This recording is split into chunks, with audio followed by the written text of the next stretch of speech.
வணக்கம் நண்பர்களே. கார்த்தி ரேவதி சீரியல் செம பரபரப்பா போயிட்டு இருக்குன்னே சொல்லலாங்க. பரபரப்பான கட்டத்துல அதிரடி திருப்ப மாதிரி நம்ம ராஜா சாமுண்டேஸ்வரிக்கு நெத்தி அடி கொடுத்ததுக்கானங்க. நம்ம ரேவதி கூட 6 மாசம் நான் சேர்ந்து வாழ போறேன், இல்லாட்டா ரேவதியை என் கூட என் வீட்டுக்கு அனுப்பி வைங்க அப்படின்னு அந்த இடத்துல நம்ம சாமுண்டேஸ்வரிக்கு கண்ணுல விரலை விட்டு ஆட்டுறாங்க. இதை பார்த்து அரண்டடிக்கிறாங்க சாமுண்டேஸ்வரி. நம்ம ரேவதி ராஜா கையை பிடிச்சி, வா ராஜா, நீ எதுக்கு வெளியில நின்றுக்கிட்டு, நம்ம 2 பேரும் சேர்ந்து வாழ போறோம் அப்படின்னு கூட்டிட்டு வராங்க. இதை பார்த்து ஆத்திரத்துல நம்ம சந்திரா ஆடி போறாங்க. அதோட பார்த்தோம்னா, நாங்க இனி ஹனிமூன் ட்ரிப்புக்கு போறோமா அப்படின்னு நம்ம ராஜாவும் ரேவதியை நம்ம சாமுண்டேஸ்வரிக்கு டாட்டா காட்டிட்டு கிளம்புறாங்க. இதை பார்த்து ஆத்திரத்துல நம்ம சாமுண்டேஸ்வரியும் சந்திரகலாவும் கொந்தளிக்கிறாங்க. அதை பற்றி தான் இந்த வீடியோக்குள்ள பார்க்க போறோம். அதுக்கு முன்னாடி சேனலுக்கு லைக் அண்ட் சப்ஸ்கிரைப் பண்ணுங்க ஃப்ரெண்ட்ஸ். பக்கத்துல இருக்க பெல் ஐக்கானையும் கிளிக் பண்ணுங்க. அப்பதான் நான் போடுற ஒவ்வொரு வீடியோவா நோட்டிபிகேஷனா உங்களுக்கு கிடைக்கும். வாங்க ஃப்ரெண்ட்ஸ், வீடியோக்குள்ள போகலாம். ஃபர்ஸ்ட் எடுத்த உடனே பார்த்தோம்னா ஒரு செம அதிரடியான பரபரப்பு கட்டோன்னு சொல்லலாங்க. எப்படியாவது நம்ம ரேவதிய ராஜாயை பிரிச்சதெல்லாம் அப்படின்னு கோர்ட்டுக்கு இழுத்துட்டு போறாங்க. நம்ம ரேவதியை அங்க நீதிபதி ஒரு தீர்ப்பு சொல்றாங்க. 6 மாசம் கணவன் மனைவியா சேர்ந்து வாழணும், அதுக்கு பிறகுதான் முடிவு எடுக்க முடியும், அதுவரை சேர்ந்து வாழட்டும் அப்படின்னு சொல்றாங்க. இந்த சைடு பார்த்தோம்னா தீர்ப்பை கேட்டோன்னா, இந்த 6 மாசமும் இந்த டிரைவர் பையில என் ரேவதி கண்ணுல படாம நான் பார்த்துக்கிடுவேன் அப்படின்னு அந்த இடத்துல சாமுண்டேஸ்வரி ரேவதியை தரன்னு இழுத்துட்டு வீட்டுக்கு வராங்க. வீட்டுக்கு வந்த வேகத்துல நம்ம ரேவதி கிட்ட நம்ம சாமுண்டேஸ்வரி சொல்றாங்க, இந்த பாரு ரேவதி, கண்டதையும் போட்டு மனசுக்குள்ள குழப்பிக்கிறாத, அந்த டிரைவர் பையலோட உன் வாழ்க்கை முடிஞ்சு போச்சு, இனி உனக்கு புது வாழ்க்கை தான் இனி நடக்க போகுது, உனக்கு வேற இடத்துல நல்ல மாப்பிள்ளைய பார்த்து நான் கல்யாணம் பண்ணி வைக்கிறேன், கண்டதையும் போட்டு மனசுக்குள்ள குழப்பிக்கிறாத அப்படின்னு சொல்றாங்க. இதை கேட்டுட்டு வெளியே நம்ம ராஜா என்ட்ரி கொடுத்தவங்களுக்கு, ஓ அத்தை அப்படின்னு சொல்லிக்கிட்டு, சபாஸ், நீங்க வேற மாப்பிள்ளை ரேவதிக்கு பார்த்து வைப்பீங்களா, நான் கணவர்னி நான் இருக்கேன், அதுக்கு பிறகு நீங்க எப்படி பார்த்து வைக்க முடியும் அப்படின்னு சொல்றாங்க. இதை கேட்டுதான் அந்த டிரைவர் பையனுக்கு வாய்ஸாச்சு, அவன் வீட்டுக்கு வெளியில தான் நிக்கிறானா அப்படின்னு திரும்பி பார்க்க நேரம் கார்ல மாசா என்ட்ரி கொடுத்து கலக்கிட்டு இருக்காங்க நம்ம ராஜா. அவங்கள பார்த்த உடனே ரேவதிக்கு அப்படியே பயங்கர சிரிப்பு.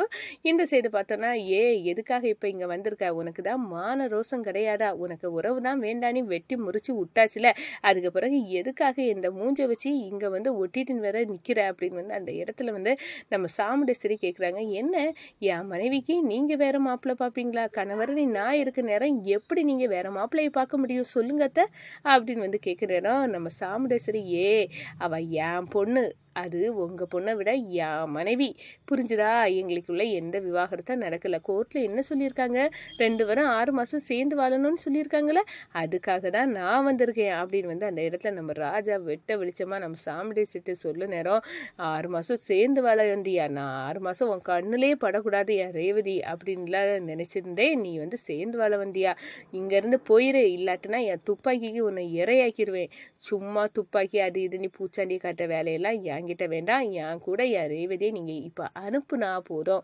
அப்படின்னு நம்ம ராஜா சொல்ல நேரம் கோபமும் கொந்தளிப்பும் நம்ம சாமுண்டேஸ்வரிக்கு வருது.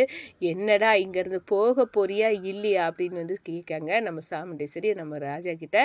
என்ன சும்மா போயிருன்னு சொல்றீங்க, நான் இதுக்காக போகணும், நீங்க எங்க ரேவதியை என் கூட அனுப்பி வைங்க, நான் போறேன், நான் சேர்ந்து வாழ தான் வந்திருக்கேன், உங்களுக்கு நான் போகணும்னா ரேவதி என் கூட வரணும், 6 மாசம் கழிச்சு நீங்க என் கூட இருந்த ரேவதியை கூட்டிட்டு போங்க, அது வரைக்கும் என் கூட இருக்கட்டும் அப்படின்னு நம்ம ராஜா சொல்றாங்க. இதை கேட்டு அதிர்ச்சியில் நம்ம சாமுண்டேஸ்வரி அப்படியே கொந்தளிக்கிறாங்க.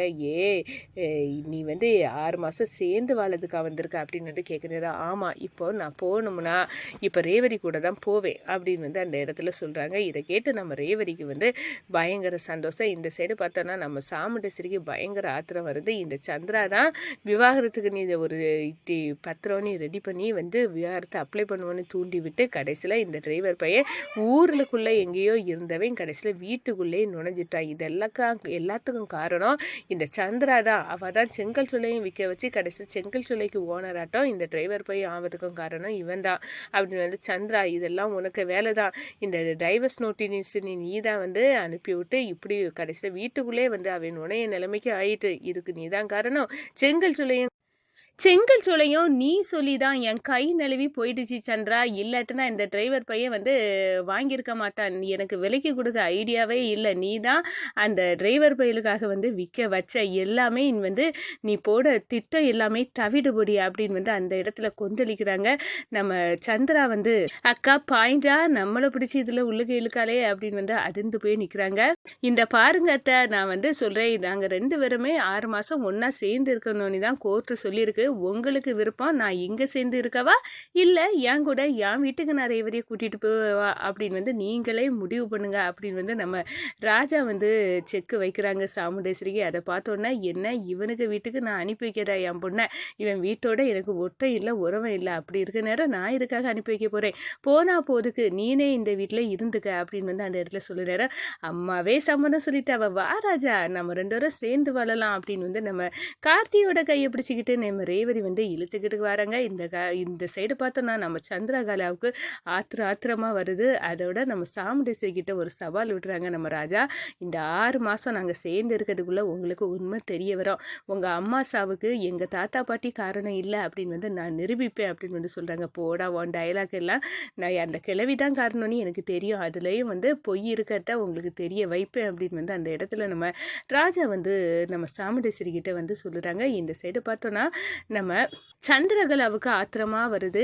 எவ்வளோ திட்டம் போட்டு இந்த டிரைவர் பையனை வீட்டிலேருந்து விரட்டுனா, ஆனால் எல்லாத்தையும் தவிடுபடியும் ஆக்கும் விதமாக இந்த டிரைவர் பையன் மறுபடியும் வீட்டுக்குள்ளே வந்து நுழைஞ்சிட்டான், இதெல்லாம் வந்து எனக்கு கிடைச்ச அவமானம் அப்படின்னு வந்து கொந்தளிக்கிறாங்க. இதை எப்படியாவது வந்து காளியம்மா அத்தைக்கிட்ட சொல்லணும், அவங்க தான் ஏதாவது வந்து அடுத்த கட்டமாக சொல்லி இந்த பயலை வீட்டை விட்டு வெளியேறட்டுனா தான் அக்கா கிட்ட இருந்து அவ்வளோ சொத்தையும் நான் ஆட்டையை போட்டு எடுக்கிறதுக்கு வசதியாக இருக்கும் அப்படின்னு வந்து கேட்டுக்கிட்டு நினச்சிக்கிட்டு நம்ம சந்திரகலா வந்து ஓடி போகிறாங்க நம்ம காளியம்மாவை சந்திக்க.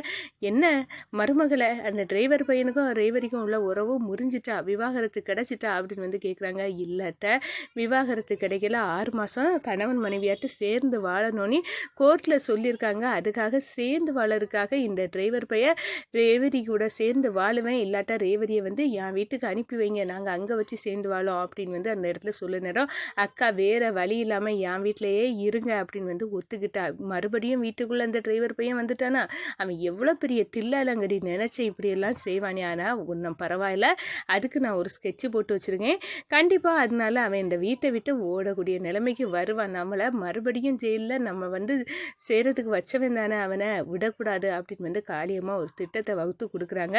இந்த சைடு பார்த்தோன்னா நம்ம ரேவதியும் ராஜாவும் நாங்கள் ஹனிமூனுக்கு போகிறோம், அடுத்த கட்டது எங்களுக்கு ஹனிமூன் ட்ரிப்பு அப்படின்னு வந்து அந்த இடத்துல லக்கேஜை பேக் பண்ணிக்கிட்டு நாங்கள் கிளம்புறோம் அப்படின்னு வந்து நம்ம சாமுண்டேஸ்வரிகிட்ட வந்து சொல்கிறாங்க. இதை கேட்டதும் சாமுண்டேஸ்வரி ஆத்திரத்தில் அப்படியே வந்து குந்தளிக்கிறாங்க. எது நடக்கக்கூடாதுன்னு நினச்சனோ அது எல்லாம் நடக்குது, என் கையை கெட்டி போட்டது மாதிரி இருக்குது, இந்த சந்திராவால் தான் விவாகரத்துக்கு போய் இப்படி ஒரு நிலைமை வந்துச்சு, இல்லாட்டா இந்த டிரைவர் பையில ரேவதி கண்ணில் படாமல் நமக்கு பார்த்துக்கலாம், ஆனால் எல்லாமே தலைகீழாக மாறி போச்சு, இப்போ தடுக்கவும் முடியாது, அவன் ஊனா கோர்ட்டில் சொன்ன இதுக்காக தான் நான் வந்திருக்கேன் அப்படின்னு வந்து குட்டி சாக்கு சொல்லுவாள். நம்ம ரேவதி மனசில் ஆழமாக இடம் பிடிச்சிட்டான்.